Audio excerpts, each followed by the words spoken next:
Module 2 preparation and procedure of audit എന്നുള്ള ഭാഗമാണ് ഇന്ന് നമ്മൾ ഡിസ്കസ് ചെയ്യുന്നത്. അതായത് planning of audit. Audit procedure അതായത് പ്ലാനിങ് ഓഫ് ഓഡിറ്റ് ആണ് നമ്മൾ ഡിസ്കസ് ചെയ്യുന്നത്.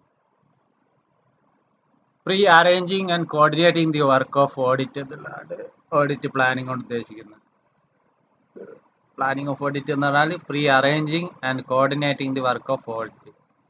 എന്തൊക്കെ പ്രീ അറേഞ്ച്മെന്റ്സ് ആണ് ഓഡിറ്റ് വർക്കിന് വേണ്ടി വരുന്നത്? അതിന് ദർ ആർ മെനി ഫേസസ് ഉണ്ട്. അത് which go through many process to complete the work of audit. After receiving letter of appointment from the client, the preliminary steps of audit begin. Letter of appointment കിട്ടുന്നതോടുകൂടിയാണ് അതിൻ്റെ തുടക്കം. The auditor എന്ത് ചെയ്യണം? Has to study the type of audit. ഏത് type of audit ആണ് നടത്തുന്നത്? Study the type of audit, ഏത് type of audit ആണെന്നും study ചെയ്യുക. പിന്നെ ഓഡിറ്റർ എന്ത് ചെയ്യുന്നു?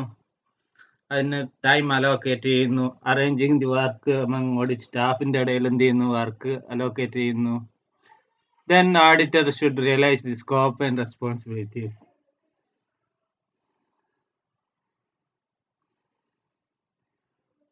ഇതിന്റെ സ്കോപ്പ് റെസ്പോൺസിബിലിറ്റീസ് എന്ത് ചെയ്യുന്നു? മനസ്സിലാക്കുന്നു.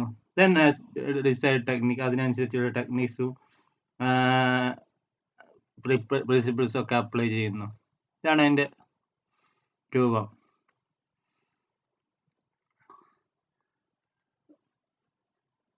ദെൻ ഏതൊക്കെയാണ് പ്രിലിമിനറി സ്റ്റെപ്സ് ഓഡിറ്റിങ്ങിന്റെ നോക്കാം. നമുക്ക് എന്തൊക്കെ പ്രിലിമിനറി സ്റ്റെപ്സ് ഓഫ് ഓഡിറ്റിംഗ് ഉണ്ട്? പ്രിലിമിനറി സ്റ്റെപ്പ് എന്ന് പറഞ്ഞാൽ auditor should take before the commencement of a new auditor. ഏതൊക്കെയാണ് പ്രിലിമിനറി സ്റ്റെപ്സ് എന്നുള്ളത് നമുക്ക് നോക്കാം. ലെറ്റർ ഓഫ് അപ്പോയിന്റ്മെന്റ്, അതിലൊന്നാണ് ലെറ്റർ ഓഫ് അപ്പോയിന്റ്മെന്റ് എന്നുള്ളത്. ഒരാൾ ഓഡിറ്റ് കമൻസ് ചെയ്യുമ്പോൾ തന്നെ before commencing an audit, auditor should find out his appointment is in order. Appointment ഓർഡറിലാണ് എന്നുള്ളത് എന്ത് ചെയ്യണം? ഉറപ്പുവരുത്തേണ്ടതുണ്ട്. In the case of it is in accordance with the provisions of the Companies Act. In the case of Companies Act അനുസരിച്ച് തന്നെയാണോ ഉള്ളത് നോക്കുക. In the case of company, it is in the accordance with the provisions of the Companies Act. If he has been appointed in the place of retiring auditor പ്ലേസിലാണ് ഇയാൾ appoint ചെയ്യുന്നതെങ്കിൽ he should get a consent letter from the previous auditor. ഇതാണ് വേണ്ടത്. അപ്പോൾ letter of appointment ആയിട്ട് ബന്ധപ്പെട്ട് നമ്മൾ രണ്ട് കാര്യങ്ങൾ പറഞ്ഞു. ഒന്ന്, കമ്പനീസ് ആക്ട് അനുസരിച്ചാണ്, കമ്പനീസിന്റെ ഓഡിറ്റ് ആണ് ഇയാൾ നടത്തുന്നതെങ്കിൽ കമ്പനീസ് ആക്ട് അനുസരിച്ച് എന്ത് ചെയ്യണോ? ഇയാള് ഓഡിറ്റ് അതിന്റെ അപ്പോയിന്റ്മെന്റ് ലെറ്ററും പ്രൊവിഷൻസ് അനുസരിച്ചായിരിക്കണം. ഇയാൾ അപ്പോയിന്റ് ചെയ്യപ്പെടുന്ന റിട്ടയറിംഗ് ഓഫ് ഒരു ഓഡിറ്ററുടെ കേസ് ഒരു വേക്കൻസിയിലാണെങ്കിൽ അവിടെ അയാളിൽ നിന്നുള്ള കൺസെന്റ് ലെറ്ററും വായിച്ചിരിക്കണം. ഇതാണ് ഒന്നാമത്തതായി വേണ്ടത്. 2, study nature, scope and duties.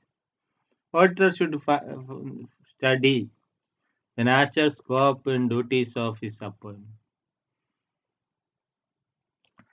എന്തൊക്കെ ഡ്യൂട്ടീസ് ആണ് ഇയാൾ ചെയ്യേണ്ടത്, എന്തൊക്കെയാണ് സ്കോപ്പ്, നാച്ചർ ഓഫ് വർക്ക് എന്താണ് എന്നൊക്കെ മനസ്സിലാക്കേണ്ടതാണ് അടുത്ത ഘട്ടം. അതും in the case of joint stock company ആണെങ്കിൽ കമ്പനീസ് ആക്ട് ഡിഫൈൻ ചെയ്യും. അതല്ല in the case of other firms ആണെങ്കിൽ he should obtain definite instruction in the writing from his client. ആ റൈറ്റിംഗ് ആയിക്കൊണ്ട് തന്നെ ക്ലയന്റിൽ നിന്ന് അത് വാങ്ങിച്ചിരിക്കണം. ആ അഗ്രിമെന്റ് ഉണ്ടായിരിക്കണം. ആ അഗ്രിമെന്റ് കണ്ടെയ്ൻ ചെയ്തിരിക്കണം എന്തൊക്കെ സ്പെസിഫിക് ആയിട്ടുള്ള ഇൻസ്ട്രക്ഷൻസ് ഉണ്ട്. അത് ഓഡിറ്റർ ഒറ്റക്കാണ് അക്കൗണ്ടിങ് വർക്ക് കൂടി ചെയ്യണോ, അതല്ല ഓഡിറ്റിംഗ് വർക്ക് മാത്രമാണോ? അതായത് whether the auditor has to do the accountancy work or both accountancy and audit work. അങ്ങനെ ഓഡിറ്റ് വർക്ക് കൂടി ചെയ്യുന്നുണ്ടെങ്കിൽ അങ്ങനെ ഉണ്ടെങ്കിലൊക്കെ എന്ത് ചെയ്യണോ? അത് വ്യക്തമായ ഇൻസ്ട്രക്ഷനിൽ വന്നിരിക്കണം, ആ അഗ്രിമെന്റിൽ വന്നിരിക്കണം. എന്നാൽ മാത്രമേ ഓഡിറ്റർ ചെയ്യേണ്ട ഒരു ഉത്തരവാദിത്തം ഓഡിറ്റർക്ക് വരുന്നുള്ളൂ. ഓഡിറ്റർക്ക് ആ തരത്തിലൊരു അഗ്രിമെന്റ് ഉണ്ടായാൽ മാത്രമേ ഓഡിറ്റർക്ക് വർക്ക് ചെയ്യാൻ സാധിക്കുള്ളൂ. ഓഡിറ്റർ പരിധി ഏതൊക്കെ ഏരിയകൾ കവർ ചെയ്യണം, എത്രത്തോളം വർക്ക് ഉണ്ട് എന്നൊക്കെ അറിയാൻ കഴിയുക ഈ അഗ്രിമെന്റ് പ്രകാരം മാത്രമാണ്. എന്തൊക്കെയാണ് കമ്പൽസറി ആയി ചെയ്യേണ്ടത്, ഡ്യൂട്ടീസ് ഏതൊക്കെയാണ്, ഓഡിറ്റർ ഡ്യൂട്ടി അല്ലാത്തത് ഒരിക്കലും ഓഡിറ്റർ ചെയ്യേണ്ടി വരില്ല. അപ്പോൾ ഓഡിറ്റർ ഡ്യൂട്ടി വ്യക്തമായിട്ട് എന്ത് ചെയ്തിരിക്കണം, ഈ അഗ്രിമെന്റ് പറഞ്ഞിരിക്കണം. കമ്പനീസ് ആക്ട് ആണെങ്കിൽ അത് കമ്പനീസ് ആക്ട് ഡിഫൈൻ ചെയ്തിരിക്കും. ഇനി കൂടാതെ ഇവരെ റെമ്യൂണറേഷൻ കേസ് ഇപ്പൊ ആരാ അപ്പോയിന്റ് ചെയ്യുന്നതെന്ന് വെച്ചാൽ ആ കമ്പനീസിന്റെ ഓഡിറ്റ് കേസ് റെമ്യൂണറേഷൻ നൽകുന്നത് മിക്കവാറും കമ്പനി തന്നെയായിരിക്കും. അപ്പൊ ആ റെമ്യൂണറേഷന്റെ കാര്യവും ഈ അഗ്രിമെന്റിൽ ഉണ്ടായിരിക്കണം. അതേപോലെ തന്നെ time for completion of work, ഇതും അഗ്രിമെന്റിൽ എന്തിരിക്കണം, മെൻഷൻ ചെയ്തിരിക്കണം. അപ്പോ study nature, scope and duties, ഇതാണ് വർക്കിൻ നാച്ചർ എന്താണ്, സ്കോപ്പ് എന്താണ്, ഡ്യൂട്ടീസ് എന്താണെന്നുള്ളത് അതിനെക്കുറിച്ച് അറിഞ്ഞു വെക്കലാണ് രണ്ടാമത്തെ. അതിനെക്കുറിച്ചുള്ള ഒരു വ്യക്തത വരുത്തലാണ് അടുത്തതായിട്ട് ചെയ്യാനുള്ള ഓഡിറ്റർ ഡ്യൂട്ടി. Then മൂന്നാമത് acquire knowledge about business and it's nature. ഇനി ഓഡിറ്റർ വർക്ക് എന്താണെന്ന് മനസ്സിലാക്കി അപ്പോയിന്റ്മെന്റ്, ലെറ്റർ ഓഫ് അപ്പോയിന്റ്മെന്റ് കൈമാറി അഗ്രിമെന്റിലെത്തി. ഇനി എന്താ ചെയ്യേണ്ടത്, ഇനി ഓഡിറ്റർ വർക്ക് തുടങ്ങുന്നത് ആദ്യം എന്ത് ചെയ്യുന്നു, acquire the knowledge about business and it's nature. എന്താണ് ഒരു ഓഡിറ്റർ ചെയ്യാൻ പോകുന്ന ബിസിനസിന്റെ അതുമായി ബന്ധപ്പെട്ട സുപരിചിതമാവുക, ബിസിനസിന്റെ ചുറ്റുപാടായിട്ട് ബന്ധപ്പെട്ട് ബിസിനസ് ഏതുതരം ബിസിനസ് ആണെന്നുള്ളതും ഒക്കെ മനസ്സിലാക്കുക എന്നുള്ളതാണ്. അത് fully acquainted with the nature of the business. അത് ബിസിനസ് ഏത് തരം നാച്ചർ ഉള്ളതാണ്. അത് ഒരു മാനുഫാക്ചറിങ് ഫേം ഒക്കെ ആണെങ്കിൽ അയാൾ എന്ത് ചെയ്തിരിക്കണം, അതിന്റെ ടെക്നിക്കൽ ആയിട്ടുള്ള നാച്ചറുമായിട്ട് ബന്ധപ്പെട്ട കാര്യങ്ങൾ അറിഞ്ഞു വെക്കണം. അത് ഒരു business, if the business is ഒരു മാനുഫാക്ചറിങ് ഫേം ആണെങ്കിൽ ഇറ്റ്സ് ടെക്നിക്കൽ നാച്ചർ, അത് it is of A technical nature ഉള്ള ഒന്നാണെങ്കിൽ he should visit the factory, acquire technical knowledge നേടാൻ വേണ്ടിയിട്ട് എന്ത് ചെയ്യണം, അതിന്റെ ഫാക്ടറി എന്ത് ചെയ്തിരിക്കണം, സന്ദർശിക്കണം. ദെൻ പിന്നെ എന്ത് ചെയ്യണം, പ്രോസസ് ഉണ്ട്, ആ പ്രോസസ്സ് അണ്ടർസ്റ്റാൻഡ് ചെയ്യണം, എന്താണ് പ്രോസസ്സ് എന്നുള്ളത്. Then equipment, material and labour, എക്യുപ്മെന്റും മെറ്റീരിയൽ ലേബർ യൂസ് എന്തൊക്കെയാണെന്നുള്ളത് അറിഞ്ഞു വെക്കണം. അതേപോലെ ഒരു എക്സാമ്പിൾ പറഞ്ഞാണ് ഇവിടെ. അതേപോലെ ഏത് തരം ബിസിനസ് ആണോ ആ ബിസിനസ്സായിട്ട് ബന്ധപ്പെട്ട് അതുമായിട്ട് പരിചിതമാവുക, അതുമായിട്ട് ഒരു ഫുള്ളി അക്വൈൻഡ് ആവുക എന്നുള്ളതാണ്. Acquainted with the nature of business എന്നുള്ളതാണ് അടുത്ത സ്റ്റെപ്പായിട്ട് ചെയ്യാനുള്ളത്.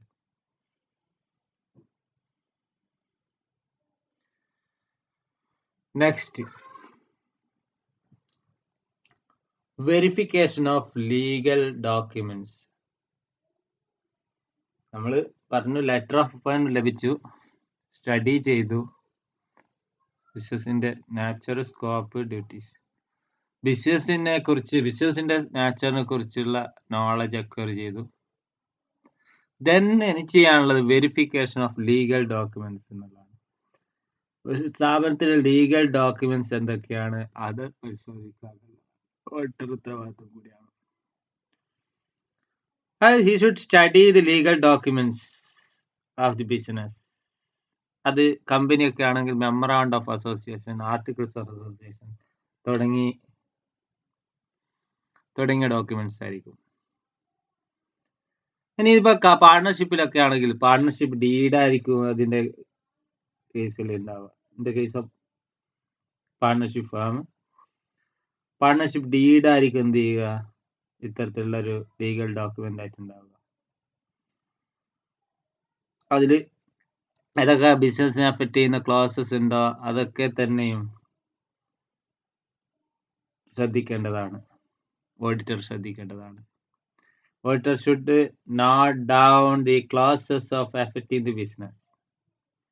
ഈ memoranda of articles, memoranda of association, articles of association ഒക്കെയുള്ള ക്ലോസസ്, പാർട്ണർഷിപ്പ് ഡീഡിലുള്ള ക്ലോസസ്, ഇത് ഓഡിറ്ററെ ബാധിക്കുന്നുണ്ടെങ്കിൽ അത് എന്ത് ചെയ്തിരിക്കണം, ശ്രദ്ധിക്കേണ്ടതാണ്. ആര്?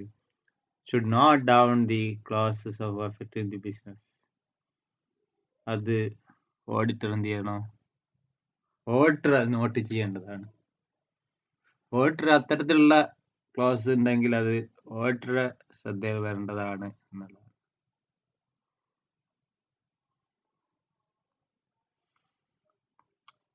വെരിഫിക്കേഷൻ ഓഫ് ലീഗൽ ഡോക്യുമെന്റ് എന്ന് പറയുന്നത് കമ്പനിയൊക്കെ ആണെങ്കിൽ പറഞ്ഞതുപോലെ memorandum of association, articles of association, partnership ആണെങ്കിൽ പാർട്ണർഷിപ്പ് ഡീഡ്, അതിലുള്ള വിവിധ ക്ലോസസ് ഉണ്ട്. ആ ക്ലോസസ് എങ്ങനെ ബാധിക്കുന്നു, വിധത്തിൽ ബാധിക്കുന്നു എന്നൊക്കെ അറിഞ്ഞിരിക്കുന്നത് ഓഡിറ്ററെ സംബന്ധിച്ചിടത്തോളം അത്യാവശ്യമാണ്. Then next, he should obtain the list of all books maintained in the office.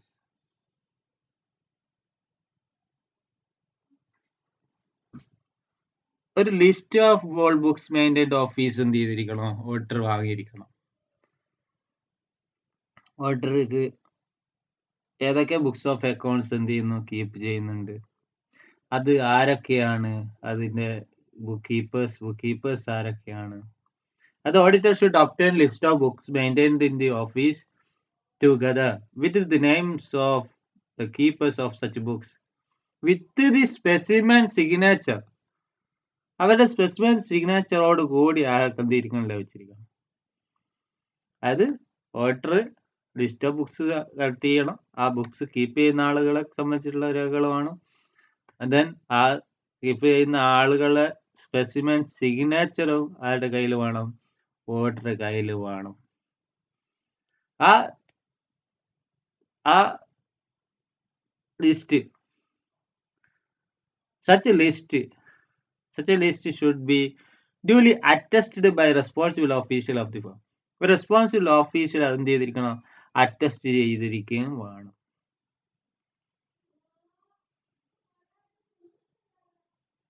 Okay, you should obtain the list of all books of maintained in the office. The auditor should obtain list of all books maintained in the office together with the name of the keepers and such books with the specimen signature. Such a list should be duly attested by responsible official of the firm. Next, he should get previous year's audited balance sheet. അത് പുതിയൊരു audit അല്ല എങ്കിൽ, if it is not a new audit, should get previous year's audited balance sheet. എന്തിനു വേണ്ടിയാണ്? See that accounts during the current year have been opened with those balance which appeared in the previous year's balance sheet. കഴിഞ്ഞ വർഷത്തെ balance ഷീറ്റിലുള്ള accounts തന്നെയാണ്, അക്കൗണ്ട്സിലുള്ള balance ആണ് ഈ വർഷം എന്ത് ചെയ്തിട്ടുള്ളത്, ഓപ്പൺ ചെയ്തിട്ടുള്ളത് എന്ന് അറിഞ്ഞു വെക്കുക എന്നുള്ളതാണ്. അത് അറിയുക എന്നുള്ളത് ഓഡിറ്ററുടെ ഉത്തരവാദിത്തമാണ്. he should get previous year's audited balance sheet. അതുകൊണ്ട് തന്നെ ഇയാൾക്ക് കഴിഞ്ഞ വർഷത്തെ ഓഡിറ്റഡ് ബാലൻസ് ഷീറ്റ് ലഭിക്കേണ്ടതുണ്ട്.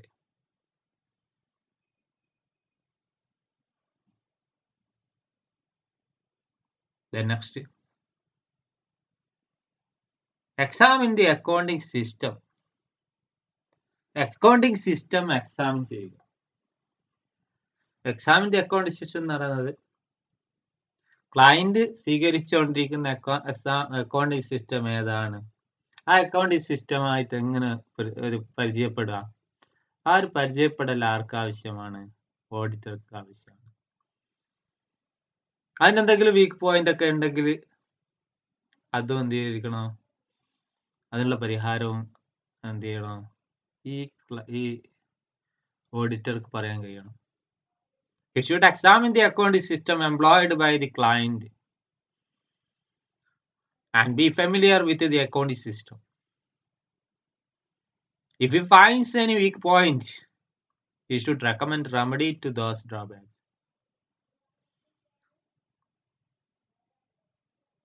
അതായത് അക്കൗണ്ടിങ് സിസ്റ്റം എംപ്ലോയ് ചെയ്തിട്ടുള്ളത് ഏതാണ്, അത് അറിഞ്ഞു വെക്കുക. then അതുമായിട്ട് സുപരിചിതമാവുക. then എന്ത് ചെയ്യുക, അതിനെന്തെങ്കിലും വീക്ക് പോയിന്റ് ഉണ്ടെങ്കിൽ അതിന് റെമഡി എന്ത് ചെയ്യുക, റെക്കമെൻഡ് ചെയ്യുക എന്നുള്ളതാണ് ഓഡിറ്റർ ഉത്തരവാദിത്വം. The next, examine the internal check system.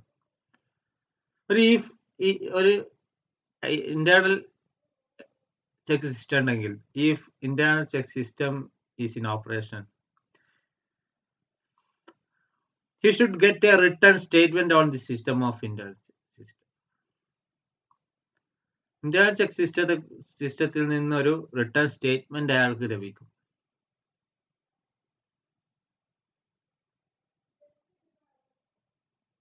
അത്തരത്തിലൊരു ഇന്റേണൽ ചെക്ക് സിസ്റ്റം ഉണ്ടെങ്കിൽ എന്ത് ചെയ്യും, ഒരു റിട്ടേൺ സ്റ്റേറ്റ്മെന്റ് അവരടുത്തുനിന്ന് ആർക്ക് ലഭിക്കും, ഓഡിറ്റർക്ക് ലഭിക്കും. അതായത് examine the internal check system and scope of internal audit. ഇത് ഓഡിറ്റർ പണിയാണ്. ഇന്റേണൽ ചെക്ക് സിസ്റ്റത്തിനെ എക്സാമിൻ ചെയ്യുക എന്നുള്ളതും ഇന്റേണൽ ഓഡിറ്റുള്ള സ്കോപ്പ് എന്ത് ചെയ്യുക, പരിശോധിക്കുക എന്നുള്ളതാണ്. എന്തെങ്കിലും ഇതിനും പറഞ്ഞതിൻ്റെ തന്നെ എന്തെങ്കിലും വീക്ക്നെസ് ഉണ്ടെങ്കിൽ അതും എന്ത് ചെയ്യുക, ശ്രദ്ധിക്കുക എന്നുള്ളത്. If any operation and note down it's weakness, മറ്റെന്തെങ്കിലും ഓപ്പറേഷനോ അല്ലെങ്കിൽ അത് if internal system is in operation, you should get a written statement on the system of internal check. Examine the internal check system and the scope of internal audit. If any operation and note down its weakness. എന്തെങ്കിലും തരത്തിലുള്ള internal ഓഡിറ്റോ അല്ലെങ്കിൽ മറ്റെന്തെങ്കിലും തരത്തിലുള്ള operation അയാൾക്ക് എന്ത് ചെയ്യാൻ പറ്റും, അത് ഉണ്ടെങ്കിൽ അത് ശ്രദ്ധിക്കുക എന്നുള്ളത് ഓഡിറ്ററെ ഉത്തരവാദിത്തമാണ്. Then next എന്ത് ചെയ്യുക, list of principal officers. obtain the list of principal officials. Principal ഓഫീസേഴ്സിന്റെ ലിസ്റ്റ് എന്ത് ചെയ്യുക, വാങ്ങണം ഓഡിറ്റർ. പ്രിൻസിപ്പൽ ഓഫീസേഴ്സിന്റെ ലിസ്റ്റ് എന്ത് ചെയ്തിരിക്കണം, ഓഡിറ്റർ വാങ്ങിയിരിക്കണം. ഓരോ പ്രിൻസിപ്പൽ ഓഫീസേഴ്സിന്റെയും അവര് കൺട്രോളിൽ വരുന്ന വർക്കിന്റെയും ഒരു ലിസ്റ്റ്, അവരുടെ അധികാര പരിധി, ഇതൊക്കെ ഉൾക്കൊള്ളുന്ന ഒരു ലിസ്റ്റ്. അതായത് the auditor should obtain the names of the principal officers and the particulars of work controlled by each and range of their authority. ഒരു പ്രിൻസിപ്പൽ ഓഫീസർ നെയിമും അവർ വർക്ക് കൺട്രോൾ ചെയ്യുന്ന വർക്കും അതേപോലെ തന്നെ അതിന്റെ റേഞ്ച്, പരിധി, അധികാര പരിധിയും ഉൾക്കൊള്ളുന്ന ഒരു ലിസ്റ്റ് ആർക്ക് ലഭിച്ചിരിക്കണം, ഓഡിറ്റർക്ക് ലഭിച്ചിരിക്കണം. നമ്മൾ പറഞ്ഞത് ഒരാളെ audit work, letter of appointment, then study nature, scope and duties of appointment, then acquire knowledge about business and its nature, verification of legal document, list of all books of accounts obtain ചെയ്യണം, account system examine ചെയ്യണം, internal check system examine ചെയ്യണം, duties of members examine ചെയ്യണം.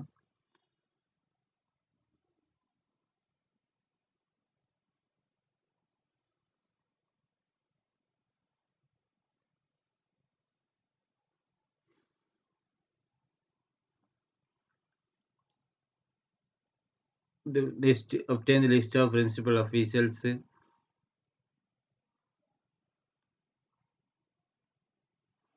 Then examine the duties of members of the client staff. ക്ലയന്റിന്റെ സ്റ്റാഫിന്റെ duties എന്താന്നുള്ളത് അറിഞ്ഞു വെക്കലും auditor ഉത്തരവാദിത്തപ്പെട്ടതാണ്. Auditor should examine the duties of members of the client staff in relation to books kept by ഓരോ book keepers അവർ keep ചെയ്തിരിക്കുന്ന ബുക്സിന്റെ ആയിട്ട് ബന്ധപ്പെട്ട് അവർക്കുള്ള ഡ്യൂട്ടീസ് അത് ആര് എക്സാമിൻ ചെയ്യണം, ഓഡിറ്റർ എക്സാമിൻ ചെയ്യണം. then list of principal officers നമ്മൾ പറഞ്ഞു. then instruction to the client. Auditor issue clear instruction to the client. Auditor എന്ത് ചെയ്തിരിക്കണം, ക്ലയന്റിന് ക്ലിയർ ആയിട്ടുള്ള ഇൻസ്ട്രക്ഷൻസ് നൽകിയിരിക്കണം. ഓഡിറ്റ് ചെയ്യുന്നതിന് മുമ്പായിട്ട് എന്തൊക്കെയാണ് അയാൾക്ക് ആവശ്യമുള്ള കാര്യങ്ങൾ അത് ഓഡിറ്റർ തുറന്ന് പറഞ്ഞിരിക്കണം. അത് books of accounts closed and balanced, trial balance, final account prepared before audit. Example പറയുകയാണെങ്കിൽ ഇതാണ് books of accounts closed balanced ആയിട്ടുള്ള books of account, trial balance, final account. All vouchers ഇതുമായിട്ട് ബന്ധപ്പെട്ട instructions. Vouchers are properly arrange serially arranged ചെയ്തിട്ടുണ്ടാവും, date wise ആയിരിക്കണം. എന്തൊക്കെ ലിസ്റ്റാണ്? ഈ ലിസ്റ്റാണ് ഇൻസ്ട്രക്ഷൻസ് ഓഫ് ക്ലയന്റ് എന്ന് പറഞ്ഞു വരുന്നത്. ഒന്ന് ബുക്സ് ഓഫ് അക്കൗണ്ട്സ്, അതിന് ക്ലോസ്ഡ് ആണ്, ബാലൻസ്ഡ് ആണ് എന്നൊക്കെ നമുക്കറിയാം. ട്രയൽ ബാലൻസ്, ഫൈനൽ അക്കൗണ്ട്, ഇതാണ് ഒന്നാമതായിട്ട് വേണ്ടത്. 2 വൗച്ചേഴ്സ്, അതിന്റെ പ്രത്യേകത സീരിയലി നമ്പർ അറേഞ്ച് ചെയ്തിട്ടുള്ള സീരിയലി ആയിരിക്കണം, ഡേറ്റ് വൈസ് ആയിരിക്കണം എന്നൊക്കെ ഉണ്ട്. Then schedules of debtors and creditors. Then list of outstanding expenditure, prepaid, accrued incomes, income received in advance, അങ്ങനെയുള്ള outstanding, accrued, prepaid, received in advance, ഇങ്ങനെയുള്ള ലയബിലിറ്റീസോ അസറ്റ്സോ ഉണ്ടെങ്കിൽ അത്. സ്റ്റോക്കിന്റെ ഷീറ്റ്, സ്റ്റോക്ക് വാല്യൂഷൻ ഉൾപ്പെടെയുള്ള അതിന്റെ സ്റ്റോക്ക് ഷീറ്റ്. ലിസ്റ്റ് ഓഫ് ഇൻവെസ്റ്റ്മെന്റിന്റെ ഒരു list, അതിന്റെ cost പ്രൈസും market പ്രൈസും ഒക്കെ കാണിച്ചുകൊണ്ടല്ലോ. ബ്രാഞ്ച് അക്കൗണ്ടിന്റെ സർട്ടിഫൈഡ് ആയിട്ടുള്ള ബ്രാഞ്ച് അക്കൗണ്ട്സ്. പിന്നെ goods returned from different branches return ചെയ്തിട്ടുണ്ടെങ്കിൽ അത്. List of sales return and purchase return. പിന്നെ ഇമ്പോർട്ടന്റ് ആയിട്ടുള്ള title deeds, contract deeds, deferred revenue expenditure ആയിട്ട് ബന്ധപ്പെട്ട list,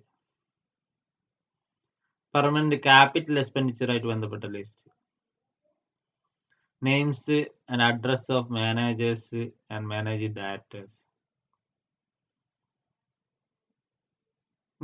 if it is first audit ആണെങ്കിൽ അതിന്റെ prospectus, contract with promoters and vendors, ഇതൊക്കെ എന്ത് ചെയ്യണം? ഇതായിട്ട് ബന്ധപ്പെട്ടുള്ള ഇൻസ്ട്രക്ഷൻസ് ഒക്കെ ആര് നൽകിയിരിക്കണം? ഓഡിറ്റർ ഇഷ്യൂ ചെയ്തിരിക്കണം. ഇതായിട്ട് ബന്ധപ്പെട്ട issues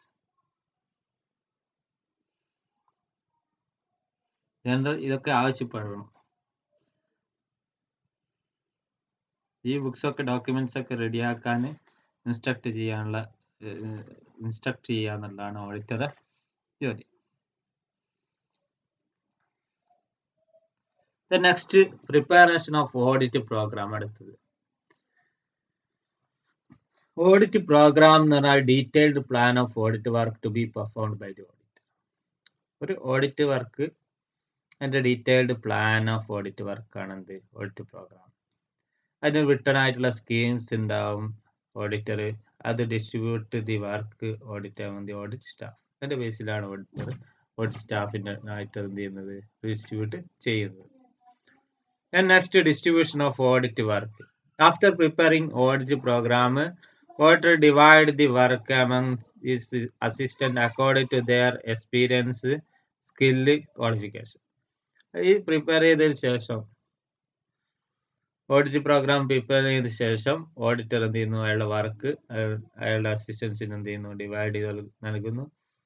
then allotment of work എന്താ, സീനിയർ ജൂനിയർ അസിസ്റ്റൻസിന് ഡിവൈഡ് ചെയ്ത് നൽകുന്നു.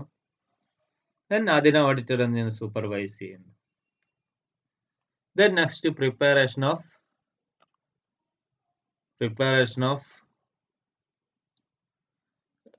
and submission of audit report. ഇതാണ് അവസാനത്തെ ഉത്തരവാദിത്തം. Auditor submit the audit report. നേരത്തെ പറഞ്ഞ പോലെ തന്നെ ഓഡിറ്റർ അപ്പോയിന്റ് ചെയ്ത അതോറിറ്റിക്ക് ആർക്കാണോ അവർക്ക് എന്ത് ചെയ്യുന്നു, ഓഡിറ്റ് റിപ്പോർട്ട് സബ്മിറ്റ് ചെയ്യുന്നു.